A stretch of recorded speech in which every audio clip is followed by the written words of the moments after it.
This show is listener supported.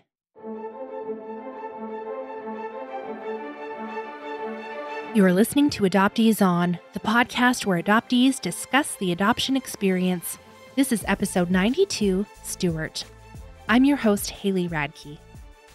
We are in a series focusing on adoptees and addiction, and today my guest is Stuart Watson.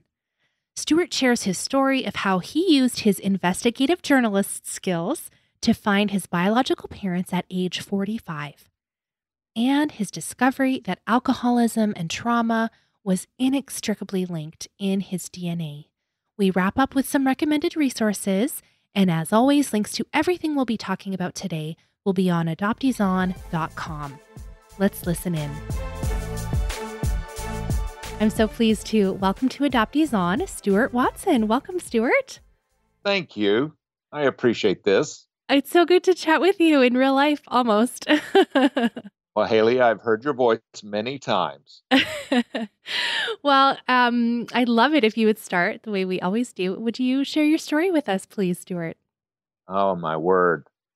I was born April the 8th, 1959 in Macon, Georgia at a hospital. My biological mother was a nursing student, and my biological father was a Marine Corps veteran of the South Pacific in World War II, who was wounded in action, came home, and became an alcoholic. And he was a lawyer by trade. He went from 10th grade in the U.S. to law school. And so he got a GED and went off to law school. And as part of his alcoholism, he was sent to prison. He would forge checks to keep the drinking going. Even though he was sworn to uphold the law, he wound up in trouble with the law and went to jail repeatedly over these property crimes, over a whole series of property crimes. And he was given the choice of going to jail in Atlanta, Georgia, or going to the state mental hospital to dry out. And that mental hospital is in a place called Milledgeville, which, just like Bellevue in New York and Bedlam in London, in Georgia, in the United States, if you wanted to say someone was sent to a mental institution, you say they were sent to Milledgeville. Well, my mother was a nursing student, and she met my father in this mental hospital, which was the only one in the state of Georgia. And so it was one of the largest in the United States. And next to Pilgrim Hospital in the state of New York, the Central State Hospital was built by slaves, and originally called the Lunatic Asylum. And on the cornerstone, it still says Lunatic Asylum. So they met there where he was a patient and she was a nurse. And they began dating shortly after he got out of this drying out. And she actually says that she sat in on his commitment proceedings and that his diagnosis was acute alcoholism without any kind of mental disorder to go along with it. And so he was not what they would call nowadays dual diagnosed. But at any rate, long story short, she got pregnant and he disappeared. Which is a familiar story in the adoption universe, in the constellation. She got pregnant. They weren't married in 1959. And so I'm a baby boomer. I'm a little white boy who was born in the South. And so I'm a part of what they call, I believe they call it the baby scoop era, the era between the early 1940s, roughly between World War II and the early 1970s, when the pill became more popular, and also when abortion became legal, and also when, curiously enough, the number of single female white head of household in the U.S. spiked.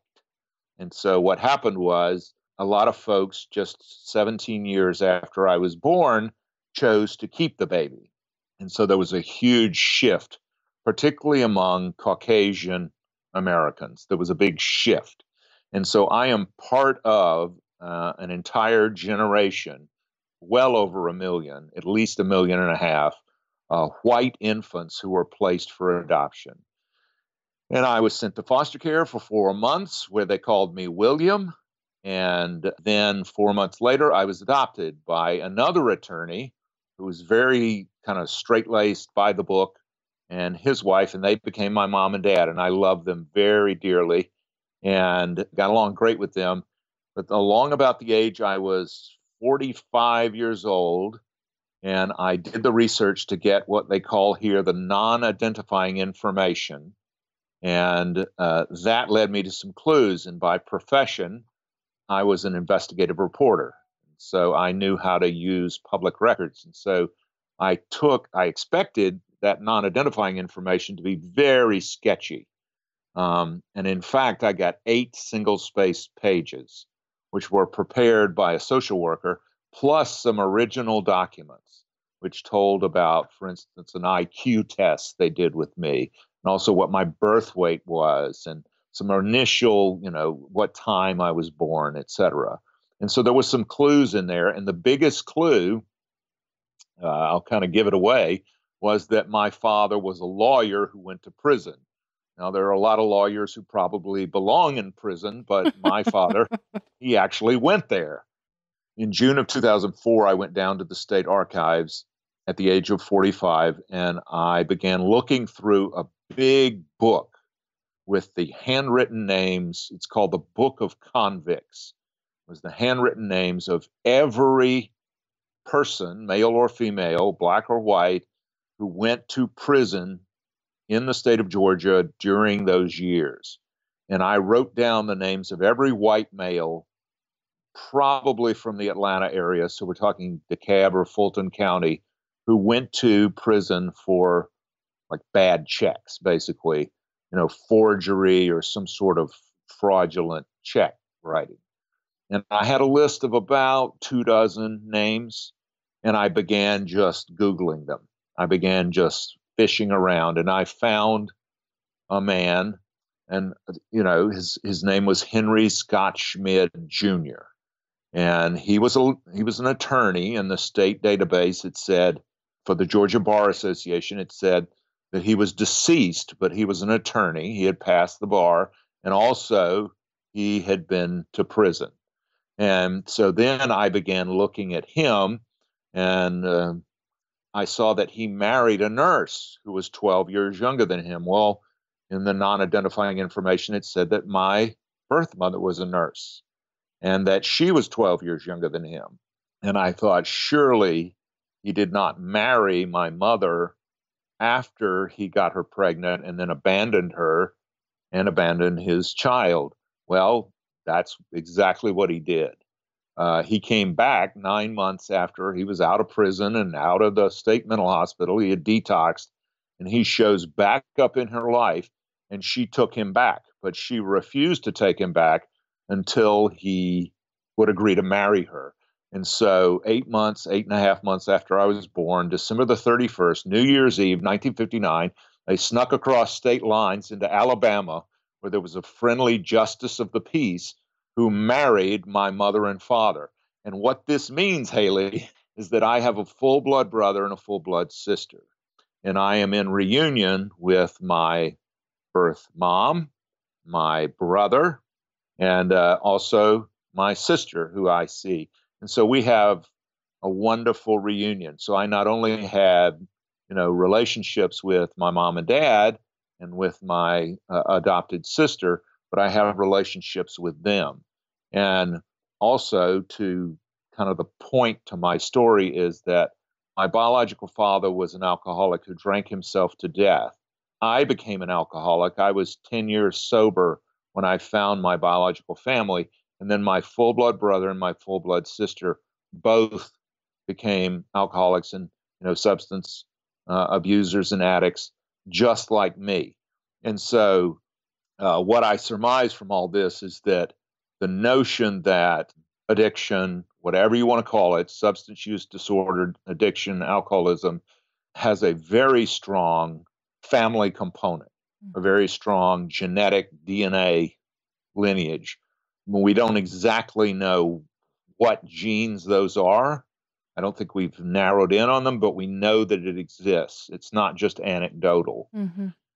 And also we know there's a strong environmental component. And so I'm busy, researching and writing and trying to understand as a layperson what my own biological history and what my upbringing and what my culture and what my life, means in terms of these, really pretty fundamental facts about myself, that I was taken away from my birth mother on day one. She never held me. She never nursed me. She never even saw me. She wasn't even supposed to know whether I was a little boy or a little girl. And so you have that profound separation, but then you also have the addiction component. Hmm. So that's the long and the short of it. Oh my goodness, there's a lot there. Okay, I want to go just to, you said you were 45 years old when you decided to look for this non-identifying information. Correct. What brought you to that point of decision, like, I'm going to search? I had made some little baby steps. I had 10 years before that sent a letter and a check for $250. And they said, oh, we're developing this registry and blah, blah, blah. And we don't need your $250, but we'll put your name on the registry. Well, these registries, in my experience, are very passive, and they depend upon a social worker, in my case, not working for a church, but working for the state of Georgia, because I was adopted through the Department of Public Welfare. So I was basically a ward of the state. And so the state placed me into foster care, and then the state handled the adoption, not a church, not a private agency, not an international agency, the state. So the state sanctioned the adoption, and the state sanctions the secrecy, and the state, acting on behalf of the culture, promotes the lies. And here's the lie. I have a birth certificate which says I was born in Albany, Georgia. Well, I was not born there. I was born in Macon. So that is a fiction. That is an inaccuracy which was promoted by the state. So then another agency of the state decides what information you can have about your own biology, about your own origins, about your origin story. And that agency is interested in promoting other fictions. They will put into your non-identifying information, they throw several red herrings. And these are designed so you cannot locate, you cannot circumvent the process of having these intermediaries go to you. But the net result was both myself, my cousin who's adopted, and my sister found all three of us adopted in the state of Georgia. We found that the Georgia system at the time did not act to facilitate reunion. It acted as an impediment to reunion. In other words, the state cooked up this whole process. And so the state had no really vested interest. They like to tell themselves a little bit of a feel-good story about how they were helping these biological families reunite, but they really had no interest in it. And as a matter of fact, the way that they handled these notifications did not facilitate, like my birth mother had an interest in knowing who I was and knowing what happened to me. She had a very strong interest in reunion, but she was never contacted. So you would have to have, I pictured it at the time as like adjoining hotel rooms where both doors are locked.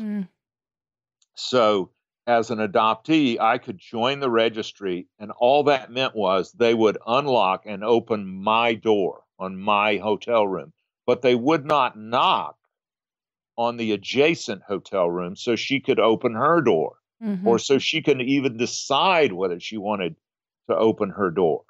So they didn't know at the time. Well, these laws evolved. And over that time, I became older. I have 4 children of my own, biological children. So I became keenly interested in knowing who my biological parents were, for a whole host of reasons. And so that led me to writing another letter, getting the non-identifying information. And then it was embarrassingly easy to go to the state archives and figure this out. Once I sat down to do it, it just took a few months worth of pulling newspaper clips, et cetera, to piece together that oh my God, they got married. That this is who it was. And then I wrote my birth mother a letter. Wow. And you say that's embarrassingly easy, but a couple months of, detective work. I mean, my province, I'm fortunate enough to have open records. Like when I applied, I got both their names. So Wow. there's like levels of easy, I guess. And then there's the DNA people who are searching and oh my goodness. Okay, let's not get too far into that. I'm curious about, you said you had 10 years sober already when you connected with your family.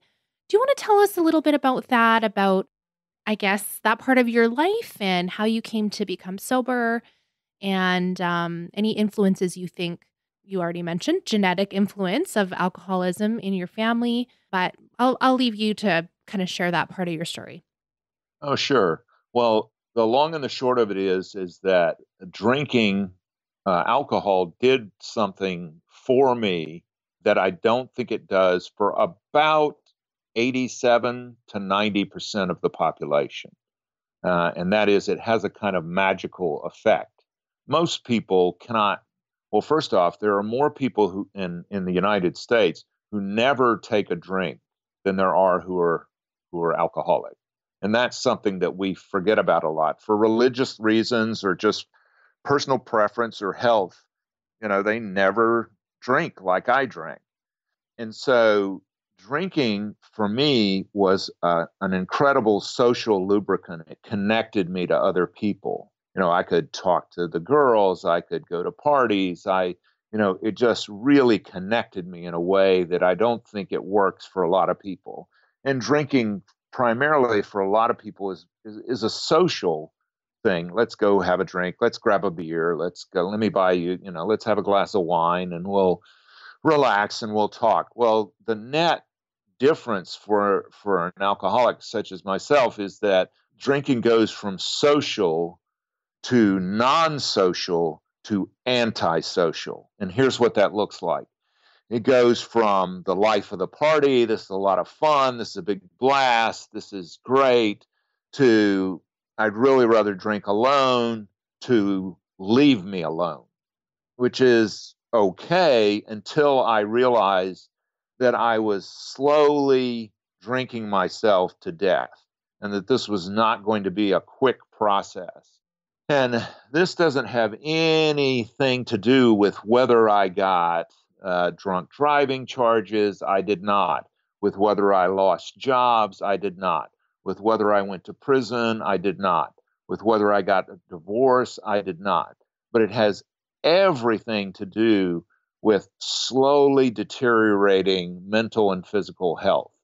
And that began to advance in my 30s. And I began to realize it wasn't until I had every reason, baby girls at home, my wife, a good job, I had every reason to not drink to excess, and yet I did anyway. And then I determined that there was no way that I could not drink to excess. If I drank to excess. And I did it on virtually a daily basis. And so I did things that should have wound me up in jail, like drive under the influence, which is completely morally and legally indefensible, and yet it caused harm to me. It caused harm to my relationship. It cut me off from my baby girls. And so I had every interest in seeking help. Now, people find this kind of help for addiction usually one of about three ways. They find it by going back to church or some other religious institution. They seek help through the enforcement of their faith or their religious beliefs. They have a spiritual conversion, or they go to, let's say, a detox, a rehab, a group therapy, the Veterans Administration Hospital. They find a group of similarly situated people that in this kind of therapeutic approach, they can find the kind of support they need to stay away from a social connection at a bar. Or they work through some kind of 12-step program. The granddaddy of them is Alcoholics Anonymous, but now there are dozens, if not hundreds, of these programs. They address everything from of physical dependence upon a chemical or a drug, cocaine or heroin or methamphetamines or alcohol or any of the other, heroin, the opioids, or nowadays a process, the use of pornography or video games or food or even smoking is a process. There's a whole romance and a culture around it. So smoking and food involve substances, but they also involve a process. Well, all these means of recovery, they all have one thing in common, and that is a connection. They provide a new tribe. They provide a new family, if you will, a new community. And that community has an incredibly strong bond. Well, what are adoptees looking for? A community, a connection, a sense of family. And so the secret sauce, I'm convinced, whether it's a 12-step program or your church or your synagogue or your temple or your mosque or your ashram, wherever you go, or at the VA, or at the group of veterans who gather at the local McDonald's or the Starbucks for coffee. The secret sauce is community.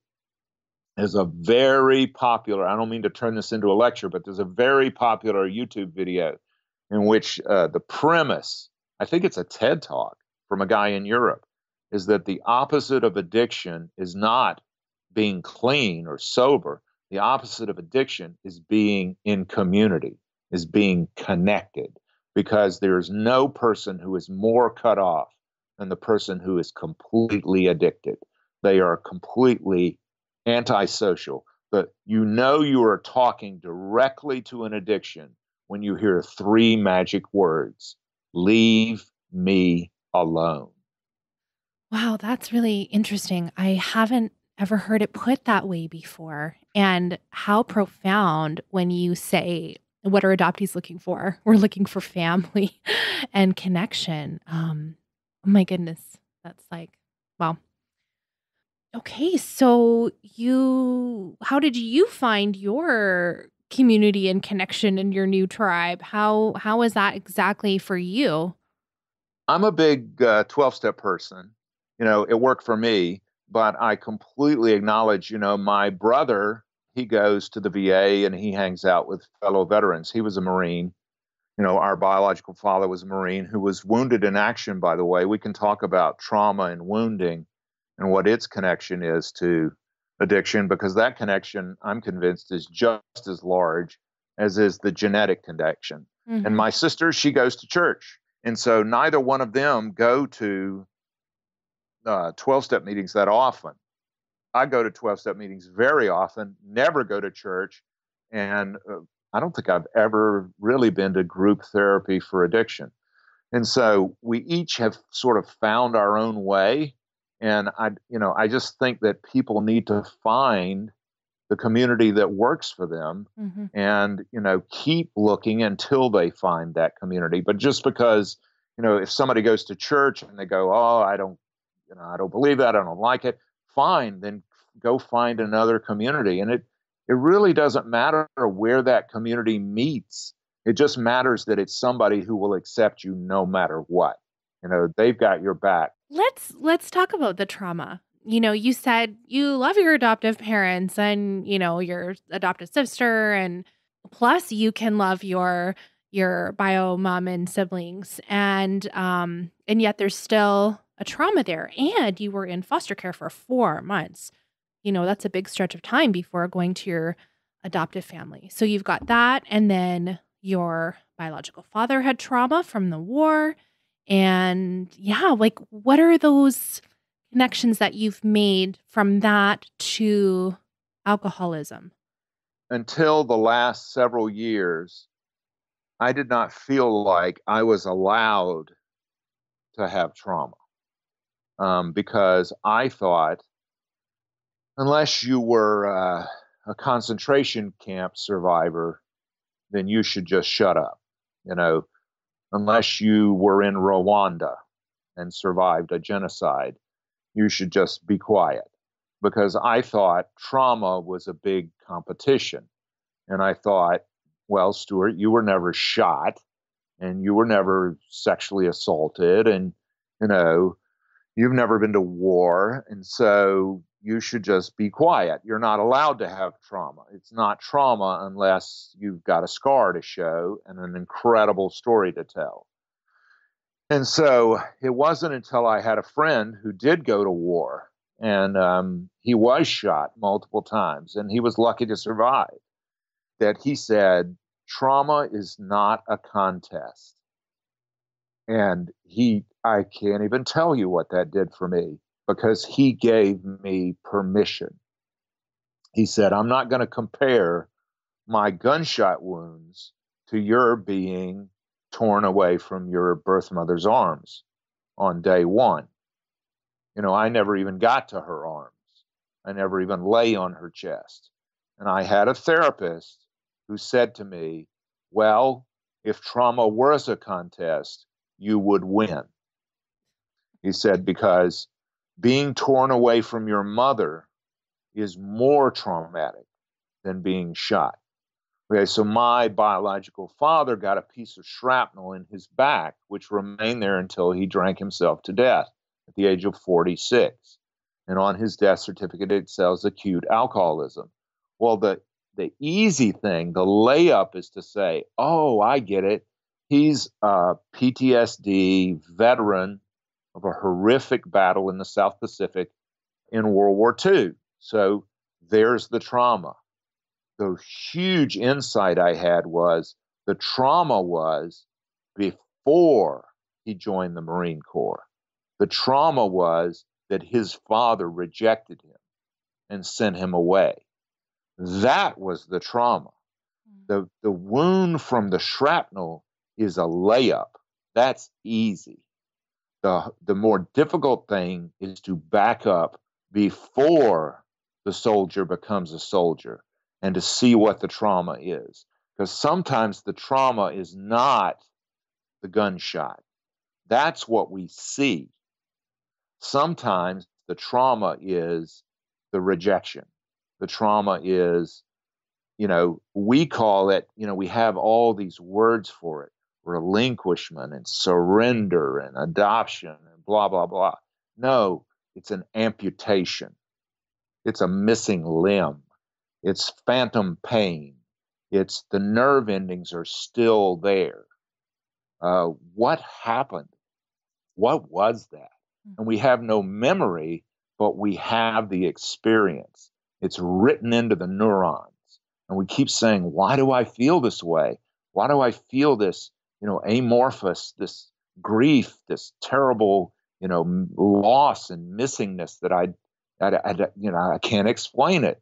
I had a great life. My parents were wonderful to me. They took me to Europe. They put me into one of the best schools. They paid for everything. I never went without. So what do I have to complain about? I'm nothing but being a victim. I'm a big whiner.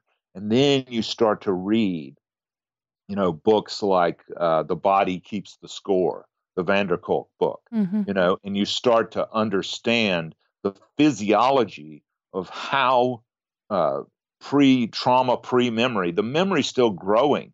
I mean, the skull is still growing together. So there is no memory to record what happened.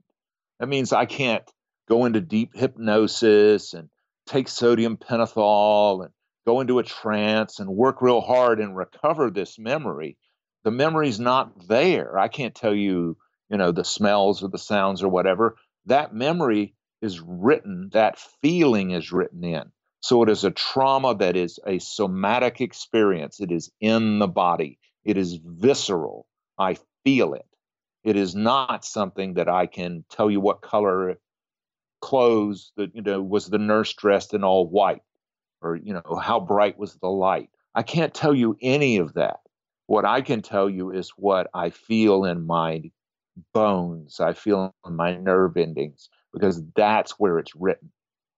That is such an interesting observation about even about how society looks at trauma. What's the visible trauma, or the things like you can see, that a war happened and you participated, and yet this adoption thing, it's hidden. It's hidden trauma from society, and to have that acknowledged is so important in community. Now, have you experienced, going to recovery groups? Have you ever shared about adoption issues and then have people understood that? Or have you had other experiences when you share about adoption trauma with people who are not necessarily adopted? Well, first of all, the recovery community is extraordinarily supportive. And so, because of, it's a tight knit group, it's 12 people in a lifeboat. And so the 12 people in the lifeboat are all depending upon one another for their very survival. So, yes, the extraordinary recovery community is extraordinarily giving and loving and supportive. People who have not had the experience may not understand it, but that doesn't mean they're not supportive. But you also need to know that people who treat recovering addicts and alcoholics of all stripes, they've caught on. And adoptees are significantly overrepresented in treatment centers. I don't know about prisons, but certainly in treatment centers. And so what you will find is that there are treatment centers where, just like the question of what's your drug of choice and when did you use and when did you last use and how much did you use and how often, amongst this, the question is, are you adopted? Or, tell us about your infancy or how you were born or how you grew up. They get at it. And when they do, when they begin to collect these numbers, you see adoptees or motherless children of all varieties, because face it, we're also talking about the child who was removed for its own health, right? And placed in some kind of isolation in which the mother was never able to touch the child while the child was covered in wires and was fighting for life. Those, I'll tell you a really quick story. A very good friend of mine in recovery took his own life a year ago. And he and I were sharing stories, and he was not adopted, but he abused alcohol, abused drugs, had long-term recovery, just like me. I have over 25 years of sobriety. He had over 30 years of sobriety, and he took his own life. Well, he and I were comparing notes, and he said he was removed from his mother and placed in a bassinet where he fought for his life for several months. So he's not laying at her breast. He doesn't have the physical contact. And next to his computer was a little yellow sticky note, which he put next to the monitor. And what it said was, "What am I grieving? What am I grieving?" Here is the amorphous grief. Here is the ambivalent grief that we can't put our finger on. Why am I so sad? I don't have anything to be sad about. And what does anybody who doesn't understand, what do they say to you? Buck up, put a smile on your face. Come on, you'll feel better. You got nothing to complain about. Stop being such a victim. Well, that's because you can't point to it. It's because you don't know.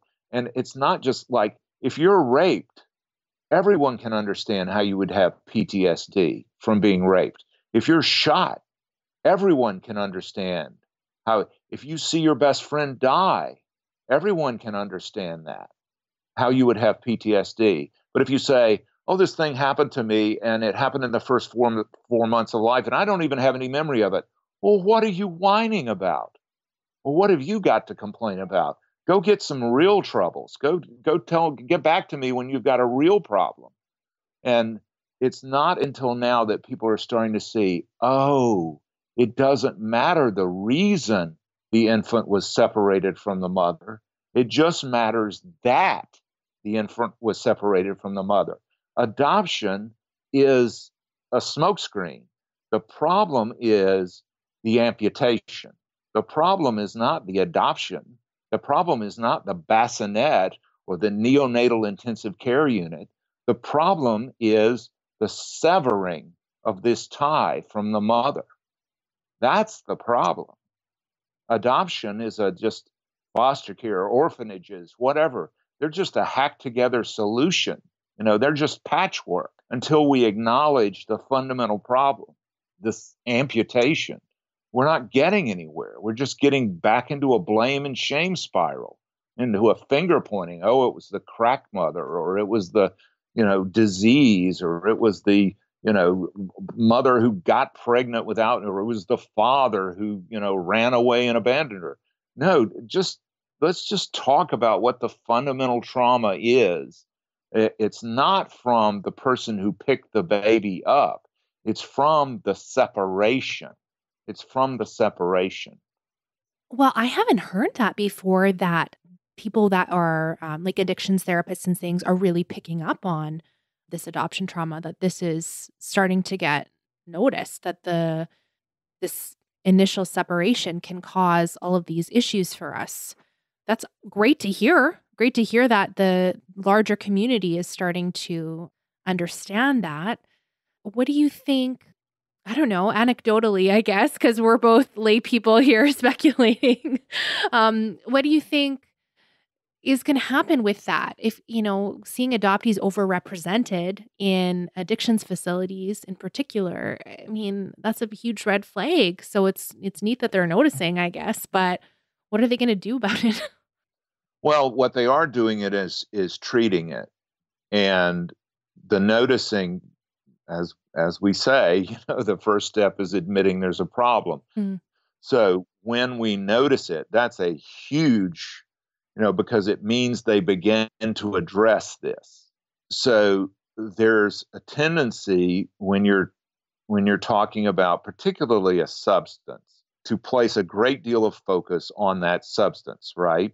We know this. So we think that the answer to opioids is the answer to heroin is methadone. Okay, so we just need to get these folks some methadone, and no, methadone's not the answer. Suboxone. So the answer is Suboxone. No. So the next drug we have to treat, and certainly we have to treat the physiology of this, because there is one component, but that's only one component. There are multiple other components, and trauma is one of them. So if you treat the physiological component, right, so you detox the alcoholic, and there's no longer any more alcohol in the system, problem solved, spit them back out, send them back out on the street. Well, if the trauma still exists, then they'll be right back in the door. Now, I must say that the language of 12-step programs deals with a great many things, and it's wonderful. You do not see two words very often. Well, three. You do not see trauma, not see or wound, you do not see grief, and you do not see abandonment. It's like these things are not addressed by name. The things that you see are rage or resentment, fear, sexual shame, you'll see addressed. But shame per se, you don't see addressed. That's where, Brene Brown talks about this. You'll see outside. But if you bring that language into traditional, orthodox 12-step, you will find blank looks, because there's not a tool to deal directly with trauma, wounding, shame, abandonment, grieving, profound grieving, ambivalent or amorphous grief. There's not there's not a tool for that. Mm-hmm. So thank God for outside help. Thank God for the therapists, the treatment centers, the rehabs that are getting with the program and starting to recognize this connection. And it's not just this neonatal abandonment. It's this amputation. It's also a whole host of other things, like a sexual assault victim who deals with her overwhelming shame and grief and rage by numbing it out with by whatever means necessary, food or bottles and bottles of wine or whatever. That person needs some help specific to this sexual assault and trauma. Well, so does the adoptee.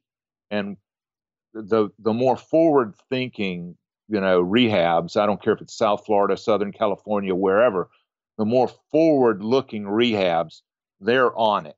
They look for it and they are on it. They're dialed in. But a lot of folks aren't. Well, it's I don't know. I find some of that news kind of encouraging to know that more adoptees will be supported in that way. Stuart, is there anything I didn't ask you about that you want to make sure we talk about before we do recommended resources? My mom and dad died the same day in the same room of the same disease. And they both had Alzheimer's, and they had a lifelong together. And it was, oh my God, it was tough. But it was not until after they died that I realized that I developed a sense of compassion for them, because my dad, my adopted dad, his birth mother died when he was 2 years old. And so he was raised by another woman. And he loved her and everything, but he had something in common with me. And we never spoke of this. And my mom, her father was an alcoholic, and she was the little girl who kept the secrets. So she was, by definition, an adult child of an alcoholic. And she knew of my recovery. She knew of 12-step work. She knew of my getting sober. We never spoke of this. And so after they died, I developed a sense of compassion for them that I did not have when they were alive.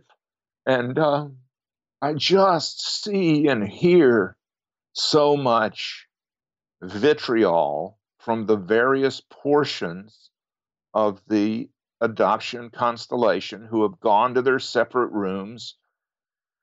They've retreated to their corners, and now they hurl insults at each other. And I just, for every motherless child, there's also a childless mother, a childless father who cannot conceive and who is suffering.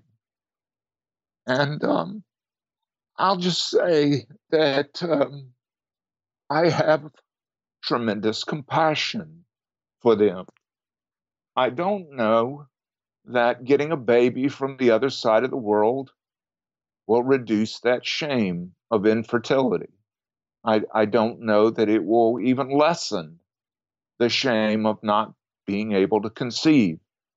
However, I have just a tremendous compassion for parents who cannot conceive. They cannot conceive their own biological children. And I do not blame them, I guess, for trying to want to be parents, to respond to a primal urge of their own. That's all. Okay. Thank you. Thank you for sharing that. All right. Let's transition and go ahead and talk about our recommended resources. And first, I would like to recommend this podcast that I binged and I really enjoyed. It's season 3 of the Offshore podcast, and the season is called The Blood Calls. And it is following an adopted person who is searching for their biological family. And it's also looking at the ethics and troublesome practices of adoptions from the Marshall Islands. And so while you're following a reunion story of a very young man, I think I don't remember exactly, but maybe early 20s, he was adopted from the Marshall Islands to the United States. And while you're following his story of searching out his biological family, the reporters are doing a really great job of finding out some of the very sketchy adoption practices. And so I brought this today because I know, Stuart, you are experienced investigative journalist. And the series it's got some problematic language for me. Instead of saying expectant mother, they use the term birth mother, even for women who haven't, officially decided to place. But they uncover some things that, we know are even happening in the United States, even happening in Canada. And it's very interesting. So even though I'm not going to give it like my full endorsement, I really did enjoy it. And it's one of those ways where adoption is being exposed to the wider culture. This would be something that lots of people would probably be interested in listening to. It's an interesting story. It's captivating. You want to know what happens next. And the whole season is out, so you can binge it. But it shows some of the really shady practices that are still going on right now. So yeah, I would recommend you check that out if that sounds interesting. I will. Yeah. So again, it's season 3 of Offshore. And yeah, check it out. Let me know what you think. Yeah, I love podcasts. I love your podcast. And yeah, I binge listen. Absolutely. Well, there's only 8 episodes, so it's a quick listen. What did you want to share with us today, Stuart? Well, you limited me to one resource. Yes, Haley. I did. Yes, I did. And are you going to be that mean? Are you going to be that restricting here, or can I mention other resources? Well, let's see how you do with the first one, and I'll give you a pass fail, and then we'll see. The first one, I'll take 5 seconds. It's Warming the Stone Child. It's an audio book, which you can get from Audible. You can probably get, if you can download audiobooks from your library, you can get it in CDs if you're old school. And it's Clarissa Pinkola Estes, Warming the Stone Child. And what appealed to me most, she's a Jungian. And so a lot of it is her telling stories. And so it's only appropriate that you hear her voice in telling these stories, which are essentially fables or parables, which allow you to see the incredible superpowers developed by motherless children as they grow up. And, the whole, I don't care whether it's Harry Potter or Batman or Superman, that it is the motherless child who grows up to be the superhero. And spoiler alert, the superheroes' super strength among adoptees is as healers.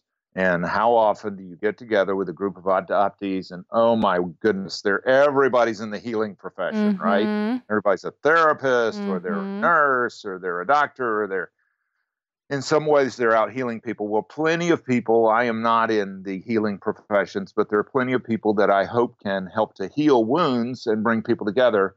And she talks about, cultivating and acknowledging that with our greatest trauma came our greatest superpower, which we need to go forth and exercise. And I think Dr. Estes, I think she's adopted as well. So yeah. Mm-hmm. It's very meaningful to her, these stories, these universal stories of the motherless child. I don't care if it's Little Red Riding Hood or whoever, these stories. Mm-hmm. Okay, you get a pass, so I will allow it. I'll allow one more. Go ahead. If you want to understand the history of adoption, there's a woman named, and she's a PhD too, and her name is Ricki Solinger, Solinger. Ricki is Rickie, and she's written 11 books about women's reproductive rights in the United States. And she determined that she could not write about Roe v. Wade and about the history of abortion in the United States, legal or illegal, until she first wrote about single pregnancy and race before Roe v. Wade, and essentially until she wrote about the historic phenomena of adoption in the United States. And so the book is called Wake Up, Little Susie. And it is not a story. It contains many stories, hundreds of stories, but it is primarily a history, and it has an extensive bibliography, but it explains the social phenomena, the historical phenomena, which was the baby scoop, which was almost exclusively, there were some Native Americans, but it was almost exclusively a white phenomenon.